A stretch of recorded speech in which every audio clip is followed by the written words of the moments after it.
লাল লাল করে আলুগুলো ভেজে নিলাম, উঠিয়ে নেব। পেঁয়াজটা ভাজা হয়ে গেছে, এবার মশলাটা দিয়ে দেবো, যে পেস্ট করেছিলাম।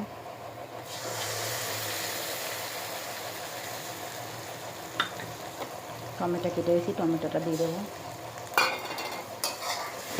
দিয়ে একটু কষিয়ে নেবো। পরে জিরের গুঁড়ো, লবণ দিয়ে দেবো।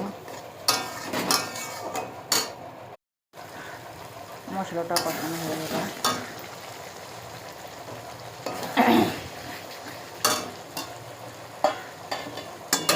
চিকেন ধুয়ে রেখেছি, ওটা দিয়ে দেবো।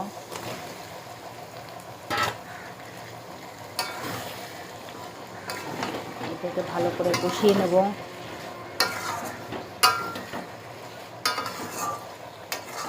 এত কষ্ট করে ভিডিও করি, তাই ভিউজ পাই না,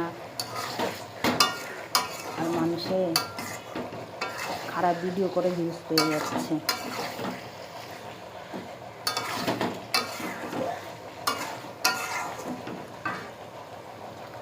কষিয়ে মাংসটা কষানো হয়ে গেল, দেখো কত সুন্দর মাংস থেকে তেল বেরিয়েছে।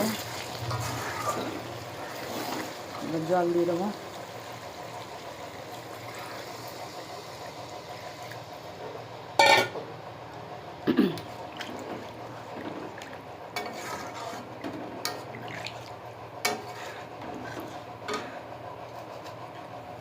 এবার যে আলুটা ভেজে রেখেছিলাম এটা দিয়ে দেবো।